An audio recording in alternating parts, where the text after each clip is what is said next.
Picture this. You're pulling into your driveway after work. It's been a long day. You're tired, maybe a little overstimulated, maybe already thinking about dinner.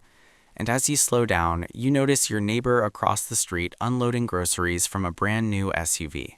Temporary plates still on it, glossy paint, perfect headlights. And without asking for permission, a thought sneaks into your head. Wow, they must be doing really well.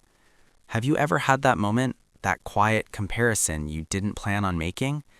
You weren't even feeling bad about your money 5 minutes ago, but now suddenly you're doing mental math. Their house, their car, their vacations, their lifestyle. And somehow, without any hard evidence, your brain reaches a conclusion. I must be behind. Hi everyone. I spend way too much time thinking about money, personal finance, and the psychology behind how it actually shows up in our daily lives. And if you've ever wondered why it feels like everyone around you is doing better financially than you are, even when the numbers don't really add up, make sure to hit that subscribe button and give this video a thumbs up if it helps make sense of things. Because today we're talking about something that almost nobody wants to admit out loud: the fake rich trap. Most people think wealth is visible. They think you can spot it from the outside. Nice car, nice house, nice clothes, nice vacations. It feels logical. After all, money buys things, and things are what we see. But here's something that might surprise you. The things we associate most strongly with being rich are often the exact things that keep people broke. This is where things start to get uncomfortable, because once you notice this, it's hard to unsee. Most of us grow up believing that financial success follows a straight line. You work hard, you earn more, you upgrade your lifestyle, and eventually you arrive at some stable, comfortable place where money stops being stressful. That's the story we're sold. And on the surface, it makes sense. But here's what most people don't realize. Lifestyle upgrades usually happen faster than financial stability. And once that gap opens up, it doesn't close on its own. The fake rich trap isn't about lying or pretending on purpose. It's not about people trying to fool you. It's about how easy it is to confuse appearances with security, and how dangerous that confusion can be. Think about how little information you actually have about your neighbors. You see the car in the driveway, you don't see the payment. You see the renovation, you don't see the credit card balance. You see the vacation photos, you don't see the anxiety that comes with putting it all on a schedule of monthly obligations. And yet, your brain fills in the gaps anyway.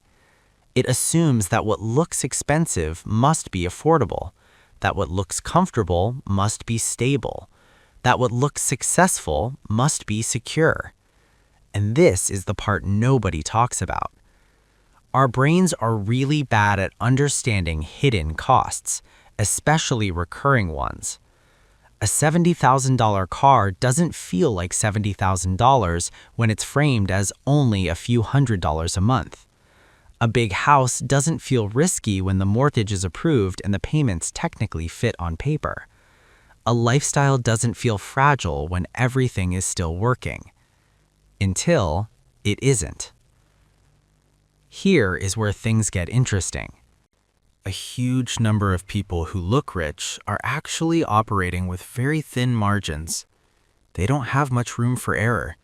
One missed paycheck, one medical bill, one job change, one unexpected expense, and the whole structure starts to wobble. But from the outside, it looks solid, even impressive. That's the trap.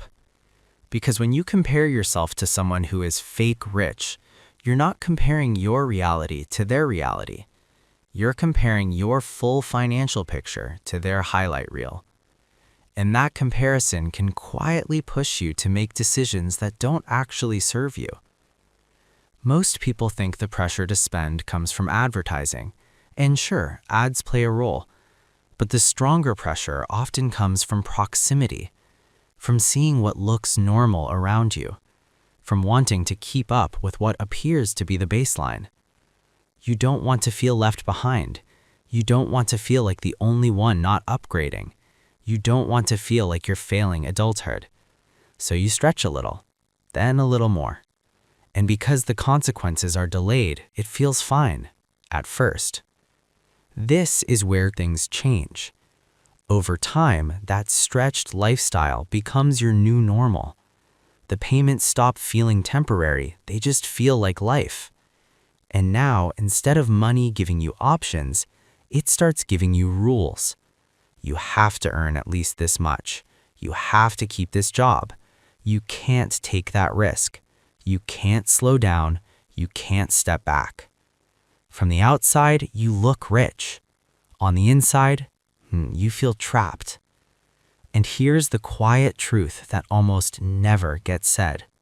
A lot of people you think are ahead of you financially are actually just further locked in.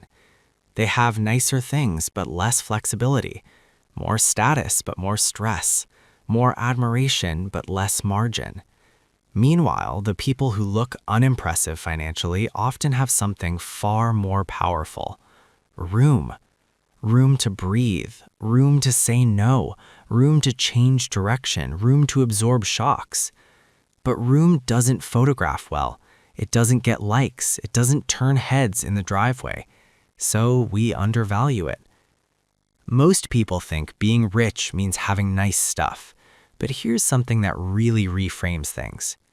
Being rich is having control over your time, your decisions, and your stress level. And many fake rich lifestyles quietly trade those things away. Think about how often you've heard someone say, "I make good money, but I still feel broke." That sentence doesn't come from nowhere. It comes from living at the edge of your own income, from converting raises into obligations, from turning success into fragility. And once you're in that pattern, it's very hard to step out of it without feeling like you're moving backward. This is why comparison is so dangerous. Because you're not just comparing stuff. You're comparing timelines. You're comparing choices made under different pressures. You're comparing someone else's visible present to your invisible future. And that's not a fair fight.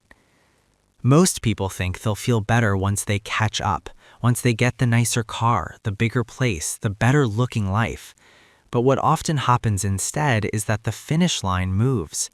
The neighbors upgrade again, the standard rises again, and suddenly what felt aspirational yesterday feels inadequate today. This is the treadmill effect, and it's exhausting. Here's what most people don't realize until much later. The real financial divide isn't between people who have nice things and people who don't. It's between people who own their lifestyle and people whose lifestyle owns them. You can't tell which side someone is on just by looking. And that's why the fake rich trap is so powerful. It hides instability behind polish. It hides anxiety behind appearances.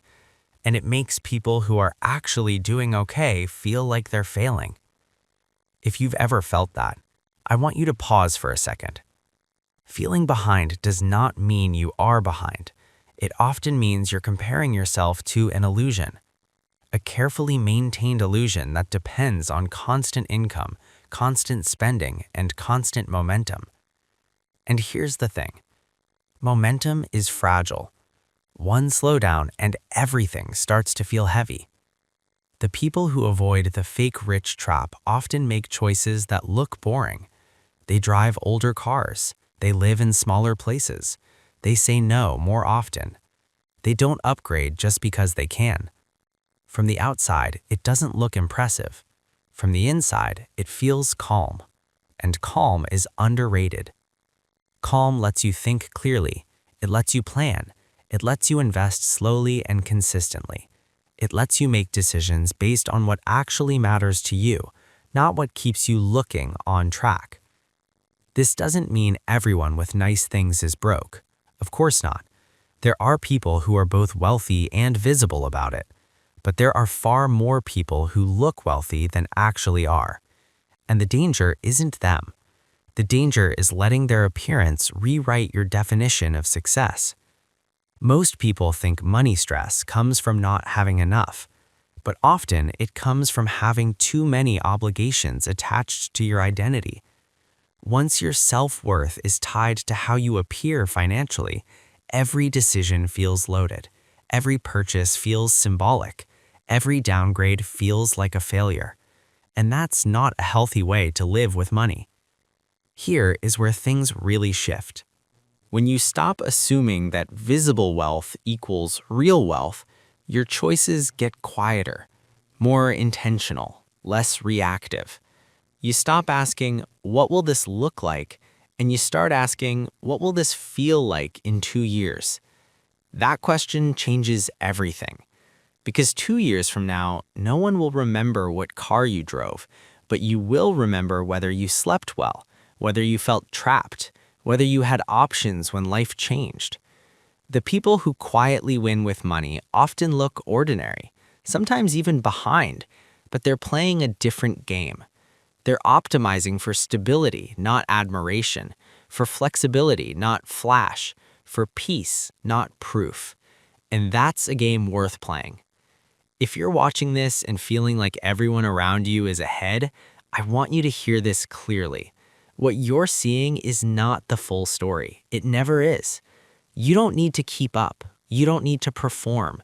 You don't need to look rich to build a good financial life. In fact, sometimes the smartest move is letting other people think you're behind while you quietly build something solid.